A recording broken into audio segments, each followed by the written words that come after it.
Queridos hermanos, muy buenos días. Nuevamente poder comunicarnos de una vez más y darle gracias a Dios porque nos permite poder seguir compartiendo y aprendiendo juntos su palabra. Quiero en esta oportunidad compartirles una enseñanza que hace mucho tiempo yo también lo aprendí y el cual pues me ayudó mucho a poder entender de los propósitos de Dios para la vida de cada uno de nosotros. Vamos a iniciar esta enseñanza el día de hoy y vamos a inclinar nuestros rostros para poder orar y pedir la dirección de nuestro Dios. Amado Padre Celestial, Dios Todopoderoso, amoroso, misericordioso, Señor, a ti recurrimos en esta oportunidad, Señor, para poder pedirte, Señor, que abras nuestra mente, nuestro corazón y cada uno de nosotros podamos aprender, Señor, una vez más, recordar, aprender algo nuevo, entender, Señor, reforzar cada una de las enseñanzas que tú has puesto en nuestra mente. Pero queremos ahora, Señor, asumirla dentro de nuestro corazón y de esta manera, Padre Santo, ser, Señor, cada día una imagen de tu Hijo Jesucristo, una imagen tuya en este lugar, en este mundo, Señor, donde hay tanta necesidad espiritual. Gracias por enseñarnos primeramente a nosotros y permitirnos también compartir, Señor, tu palabra a los demás. Te agradecemos, Padre Santo, en el nombre de Jesús. Amén. Cuando pensé en poderles compartir esta enseñanza, ya que cada una de las enseñanzas que nosotros podemos encontrar en la Biblia, historias, acontecimientos que podemos encontrar en la Biblia, tienen un propósito, y el propósito es aprender de cada una de ellas para nuestra vida.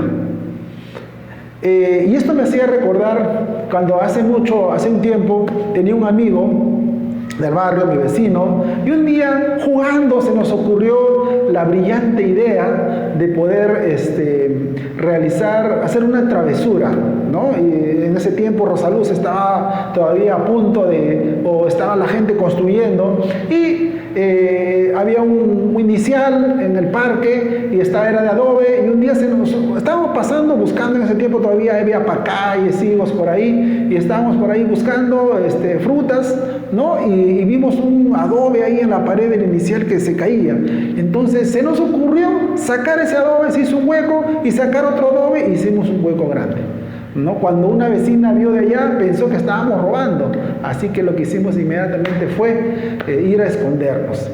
Pero antes de eso, yo era uno de los niños o adolescentes que me gustaba juntar al grupo de mis amigos. Como les decía, me gustaba juntarlos, conversar con ellos, y como estaba en construcción, un día se me ocurrió la idea de al frente de mi casa hacer un club. Y para eso necesitamos un lugar donde reunirnos. Entonces lo que hicimos fue construir una pequeña casita de adobe, ¿no? Como les decía, estaba Rosaluz en plena construcción, y yo les animé a mis amigos, a mis vecinos, los cuales me juntaban, a que cada uno trajera ladrillos rotos, adobes que había por ahí, por todo el lugar, y con barro hicimos una casita, hicimos una salita de reuniones, como una cocinita, una cocina así para donde llevamos nosotros papas, camotes, qué sé yo, y ahí comíamos y conversábamos y jugábamos. Era un lugar donde nos concentramos, donde nos escondíamos. Y ese día que hicimos esa travesura con mi amigo, lo que estaba en un cerrito frente a nuestra casa, se nos ocurrió ir ahí. ¿Por qué? Porque cuando nosotros vimos esa travesura, la vecina llamó a la policía, y nosotros estábamos escondidos, y no sé cómo vimos que la policía estaba tocando mi puerta. Entonces lo que a nosotros se nos ocurrió es meternos a esa casita que habíamos construido, donde nosotros pensábamos que ese lugar era un lugar seguro, que nos daba una protección para poder librarnos, ¿no? de la policía. En ese rato pensábamos, ¿no? Que nos iba a llevar presos y todo eso, ¿no? Como todo adolescente, creo que tenía algo de 12 o 13 años, ¿no? Entonces encontramos ahí un lugar seguro. Y eso me hizo recordar les decía, a una enseñanza que hace mucho tiempo yo también lo aprendí, lo escuché y me gustó mucho y lo estudié, ¿no? Quise indagar un poco más, que tiene que ver con las ciudades de refugio. Nosotros podemos encontrar en nuestra Biblia, en el libro de Josué, también podemos encontrar en el libro de Números, capítulo 35, pero quería compartir con ustedes el libro de Josué, capítulo 20, que nos habla acerca de las ciudades de refugio. El capítulo 20, del versículo 1 al versículo 9, podemos encontrar el establecimiento de estas ciudades. Pero yo quería compartir con ustedes 3 puntos básicos. Uno, el establecimiento de la ciudad de refugio. Como segundo punto, el corazón y el propósito de estas ciudades.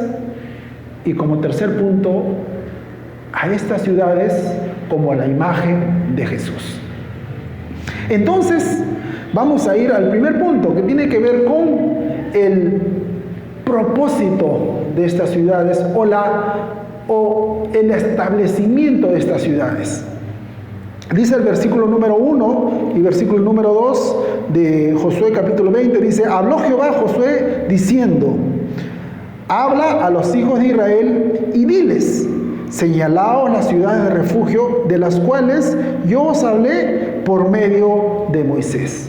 Entonces aquí nosotros podemos, en este punto, escuchar a Dios queriendo cumplir una promesa, algo que ya le había hablado a Moisés. En esta ocasión le estaba hablando a Josué, pero ya Dios le había hablado a Moisés, ya tenía un plan Dios, y quería Dios recordarle este plan al nuevo líder, a Josué. ¿Por qué? Porque este plan ya había sido un mandato dado a Moisés. En el libro de Números capítulo 35, ¿no? También podemos encontrar en el verso 9, dice: y habló Jehová a Moisés diciendo: habla a los hijos de Israel y diles: cuando hayáis pasado al otro lado del Jordán a la tierra de Canaán, os señalaréis ciudades de refugio, y tendréis donde huya el homicida que hiriere alguno de muerte sin intención. Entonces aquí vamos a encontrar el establecimiento de estas ciudades de parte de Dios, cumpliendo la promesa que le había hecho a su pueblo que había salido de Egipto, había llegado hacia el lado oriental de la tierra prometida, estableció 3 ciudades, y cuando Josué junto al pueblo pasa el río Jordán, también establecen ciudades de refugio. Y son 6 estas ciudades. Y Dios las establece, las recuerda al inicio con Moisés, ahora también con Josué.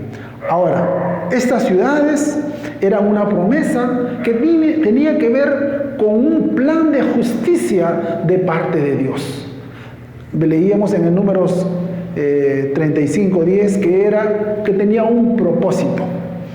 Dios lo estableció y eran establecidos con el propósito de dar refugio, de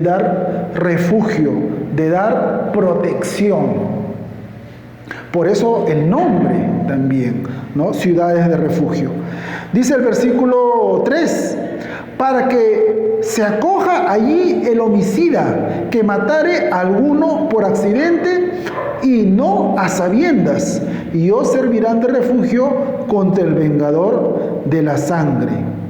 Entonces tenía estas ciudades un propósito. Justamente, como su nombre lo indica, tenía el propósito de dar refugio, de dar protección. Así como yo me sentí protegido, me sentí a salvo en este lugar, en esta casita que les comentaba, estas ciudades tenían un propósito. Eran lugares que iban a dar refugio. ¿A quiénes? En el libro de Números, en el capítulo 35, versículo 15, menciona que eran para los hijos de Israel. Pero no solamente para ellos, sino también eran para los extranjeros que vivieran con el pueblo. Entonces era una ciudad que iba a impartir justicia para los hijos de Israel. pero también para los extranjeros que moraran con ellos. Aquel que quizás no era israelita, no era parte de los hijos de Israel, pero morara con ellos. Muchos de ellos, pues, ¿quiénes eran ellos? Muchos de ellos, pues, eran sirvientes de los mismos israelitas, algunos de las tierras conquistadas que se habían unido. Entonces, había personas que no eran de sangre israelita, pero que eran beneficiados también de estas ciudades. Ahora, Dios lo establece con un propósito, ¿no? Decíamos con el propósito de proteger. Y el propósito era, como dice ahí el texto, de proteger al homicida que no era culpable, que había cometido homicidio por accidente, dice el texto número 3, y no a sabiendas. Había sido un accidente. ¿Qué pasaba? El establecimiento era porque podría ocurrir, y en el libro nos menciona en el libro de Deuteronomio, en el libro de Números, da ejemplos incluso de situaciones que podían ocurrir, de homicidios que iban a ocurrir, pero sin intención, sin culpabilidad, sin algún, vamos a verlo más adelante, que es incluso un sentido de querer hacerlo adrede. Y da ejemplos ahí. Por ejemplo, dice de que si está un hombre en el campo y está con su hacha y el hacha se sale y por accidente le cae a su prójimo, a su vecino, a su amigo, a la persona que está junto a él y lo mata, ¿no? Es un accidente.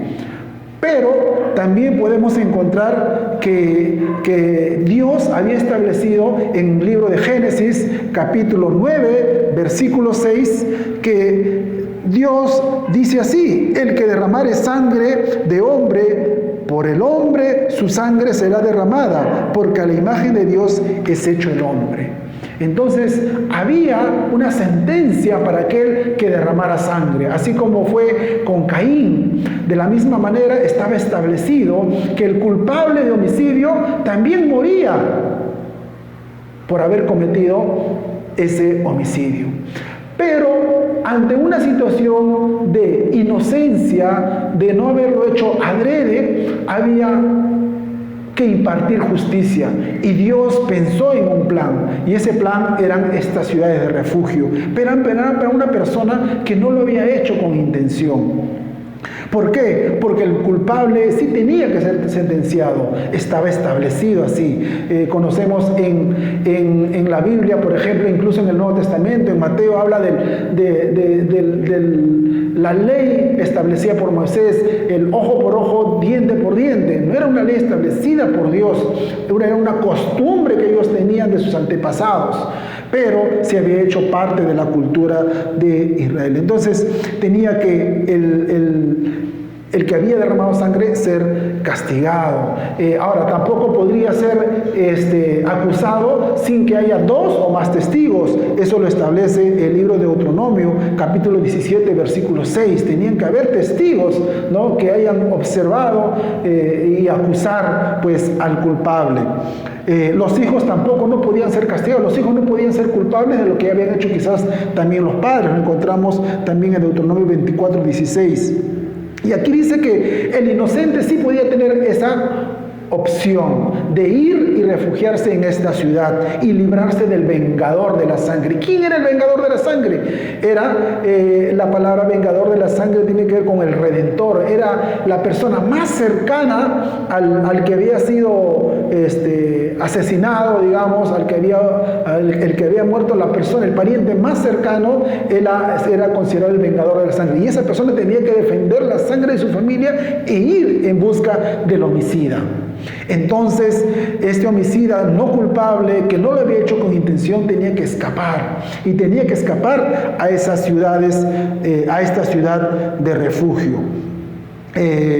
Ahora, al escapar había un propósito. Esta ciudad no era para todos, ¿no? O sea, no era para el que lo había hecho, como dice en este texto, para el que lo había hecho a sabiendas, por venganza. Dice, El versículo 4, y el que se cogiera a alguna de estas ciudades se presentará a la puerta de la ciudad y expondrá sus razones en oídos de los ancianos de aquella ciudad, y ellos lo recibirán consigo dentro de la ciudad y le darán lugar para que habite con ellos. Entonces había un procedimiento, no es que esta persona se escapaba, iba a esta ciudad y se metía, había un procedimiento, él escapaba inmediatamente habiendo ocurrido este accidente, este homicidio, él inmediatamente tenía que escapar del vengador de la sangre, del familiar, e irse a una de estas ciudades. Eran 6 ciudades de refugio, y una vez que llegaba, estaban los ancianos que tenían por costumbre estar a las puertas de estas ciudades, que eran ciudades de los levitas, que los levitas, recordemos que eran personas hombres separados por Dios, que trabajaban para el servicio de Dios, y estos ancianos eran personas maduras, mayores, muy conocedoras de las leyes, de la palabra de Dios, y que al recibir a esta persona, a este homicida no culpable, esta persona tenía que exponerle a los ancianos su caso, y si los ancianos lo hallaban inocente, lo hacían ingresar a la ciudad, pero si no lo hallaban inocente, lo entregaban al vengador de la sangre. Estaba establecido así.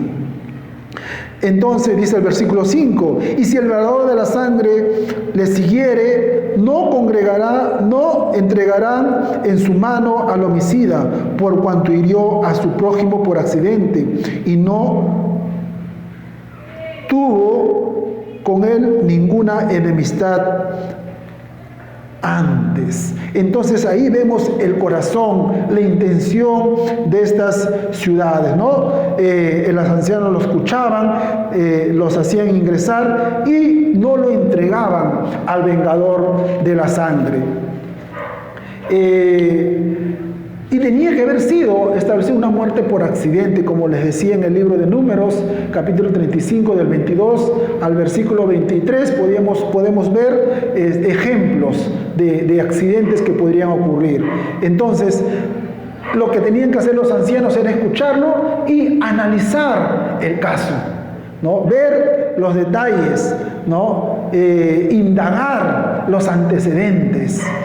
A indagar que, como dice el versículo 5, si no había una intención de venganza, aunque quizás podría haberlo disimulado como si hubiera sido algo casual, indagaban, por ejemplo, si estas 2 personas involucradas en este homicidio habían tenido algún problema anterior, alguna discusión, habían tenido algún conflicto, en algún momento quizás se habían dicho algunas cosas, o quizás ya era una situación familiar. Los ancianos indagaban toda esta situación para ver si había habido una intención o había sido solamente un accidente. Entonces, luego, esta situación era comparecida ante la ciudad. Este hombre tenía que manifestar su caso, los ancianos lo escuchaban, la ciudad lo escuchaba y tenían que dar un veredicto sobre esta situación. Pero si este hombre, esta persona homicida por accidente, era admitida a la ciudad, él tenía que quedarse dentro de la ciudad, tenía que vivir dentro de esta ciudad de refugio. Dice el versículo 6, y quedará en aquella ciudad hasta que comparezca en juicio delante de la congregación y hasta la muerte del que fuere sumo sacerdote en aquel tiempo.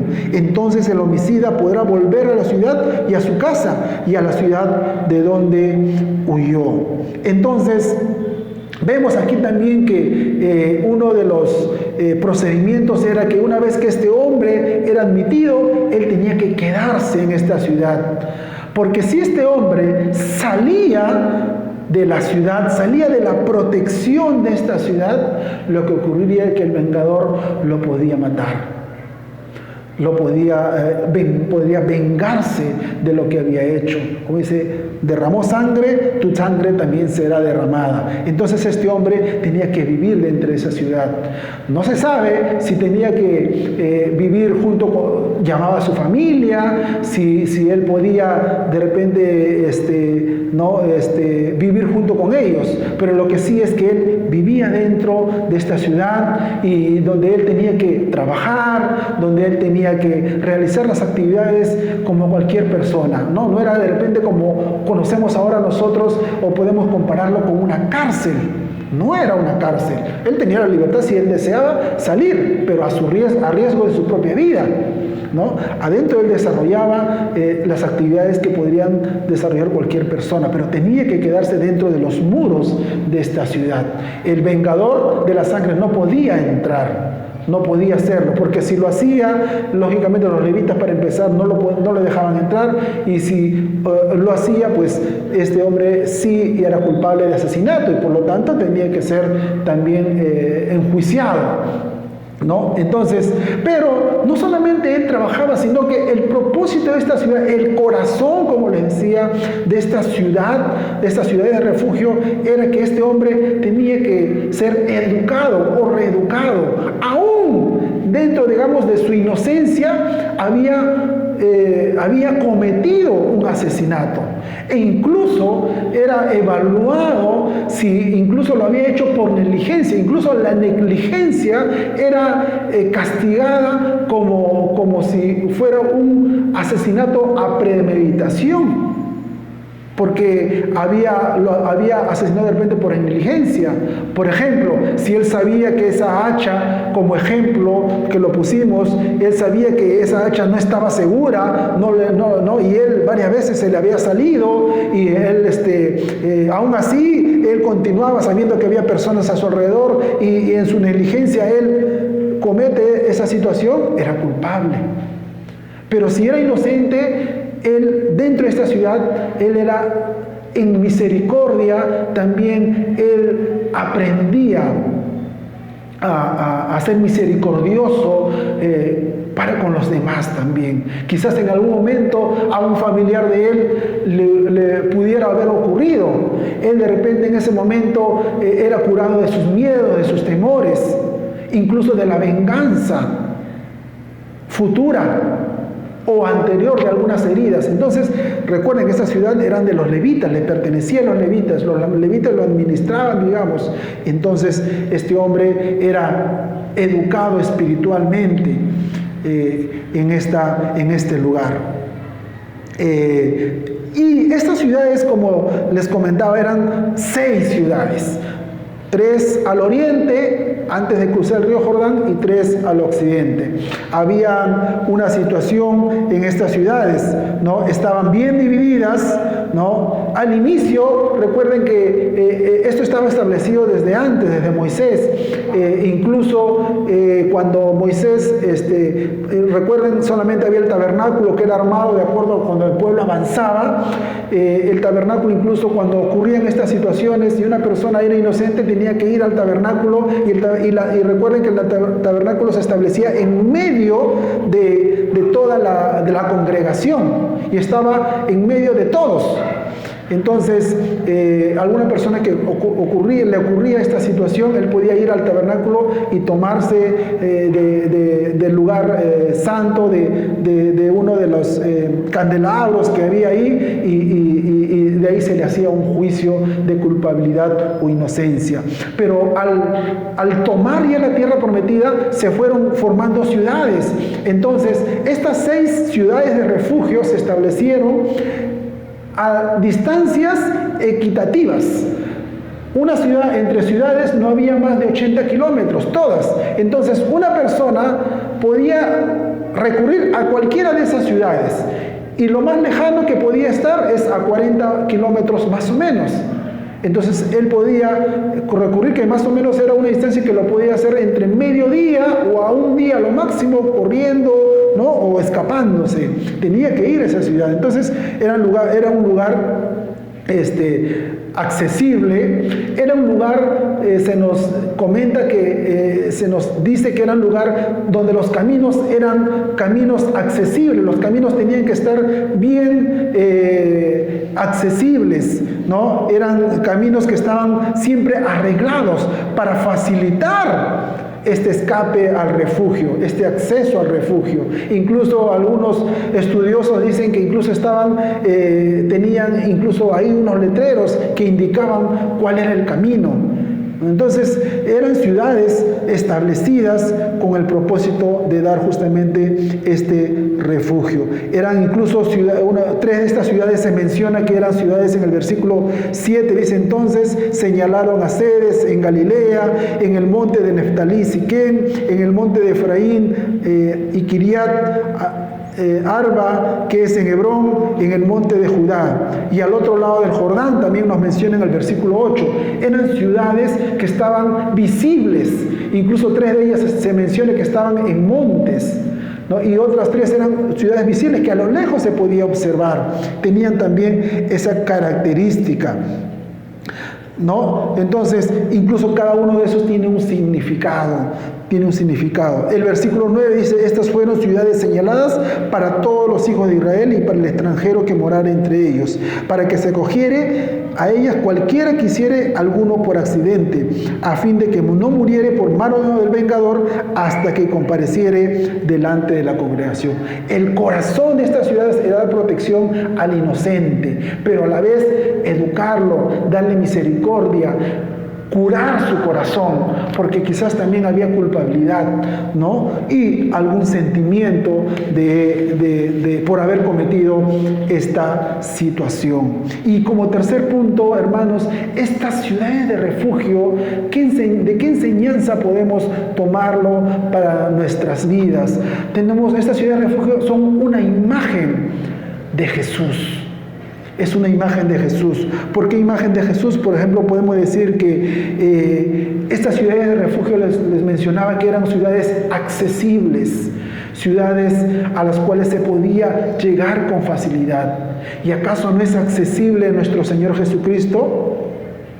Él es accesible, Él siempre está dispuesto. Apocalipsis 3:20, el Señor dice: aquí yo estoy a la puerta.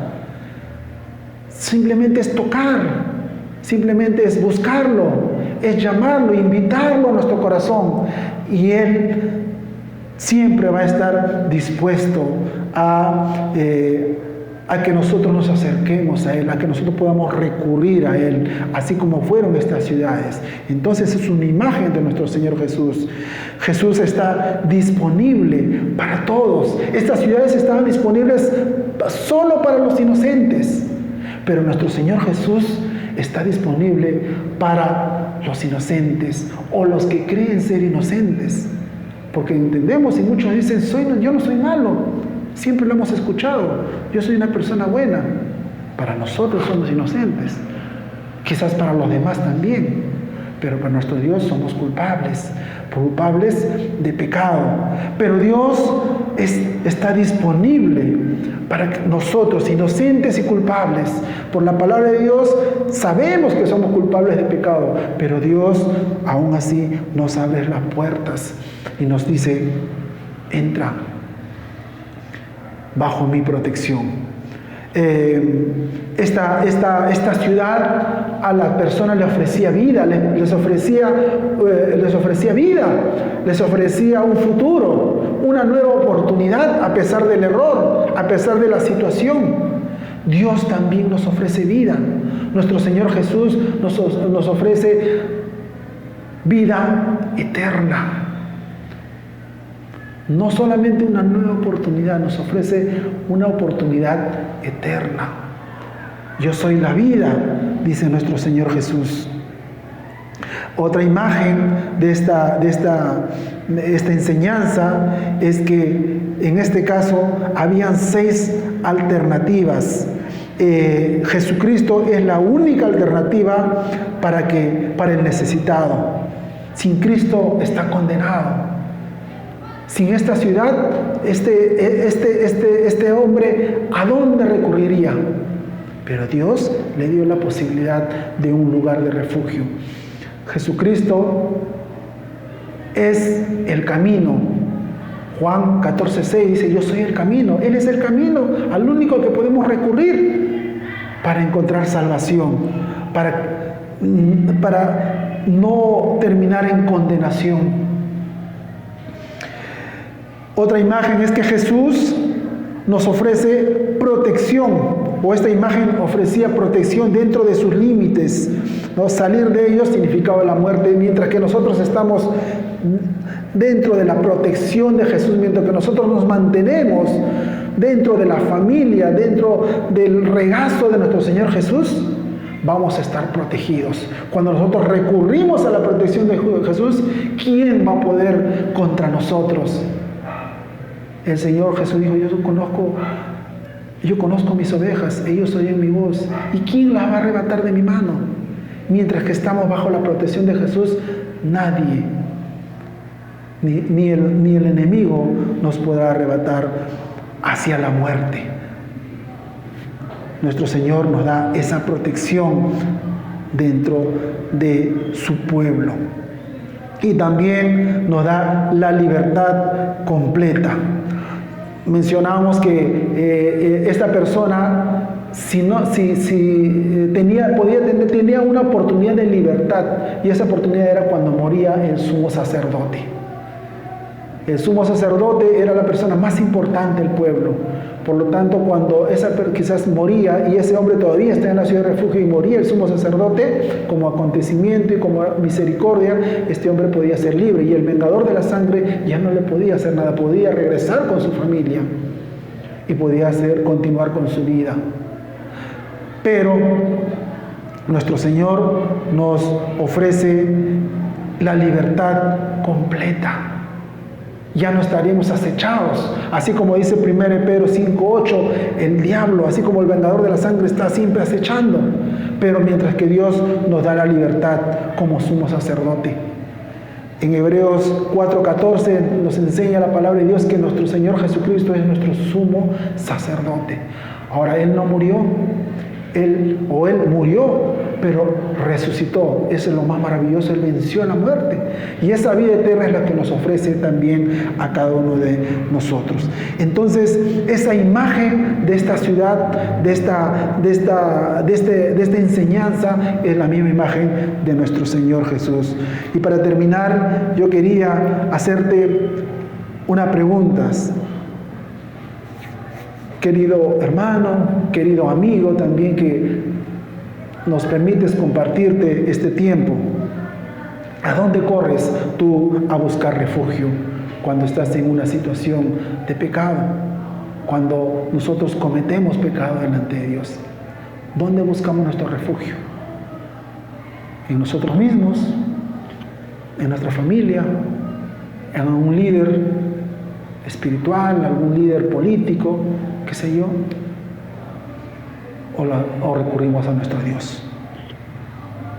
¿A quién corremos a buscar ese refugio? ¿Cuál es el camino que escogemos para buscar refugio? Nuestro Señor Jesús dijo: yo soy el camino, yo soy la verdad, yo soy la vida. Yo soy el camino el camino limpio, accesible, por el cual tú puedes transitar. Yo soy la verdad. En mí vas a encontrar justicia. Si has pecado y te arrepientes, yo te perdono, porque soy justo. Y yo soy la vida.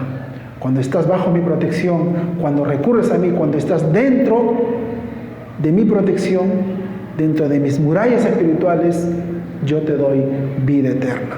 Nuestro Señor Jesús también dijo en Mateo 11:28: venid a mí los que estáis trabajados y cargados. ¿Estás trabajado? ¿Estás cargado? ¿Estás con algún conflicto? ¿Te sientes culpable? ¿Aún no le has pedido perdón a nuestro Señor Jesús? ¿Aún no te has arrepentido de tus pecados? Este es el tiempo. Y hermano, si aún nosotros, aún también tenemos alguna situación que de pedir perdón a Dios, recurramos al refugio seguro que es nuestro Señor Jesús. Que Dios nos bendiga y que Dios nos pueda dar siempre esa seguridad. Dios les bendiga y vamos a terminar. Gracias, bendito Padre, gracias por tu palabra, gracias por permitirnos, Señor, disfrutar, Padre Santo, de tu enseñanza.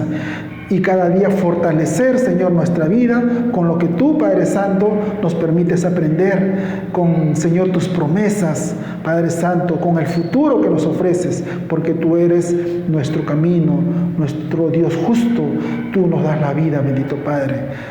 Padre Santo, permite que nuestro corazón cada día, Señor, se parezca, Señor, al tuyo. Cada día nuestra vida, Padre Santo, sea una vida que refleje a tu Hijo Jesucristo, que refleje la imagen de Jesús en este lugar.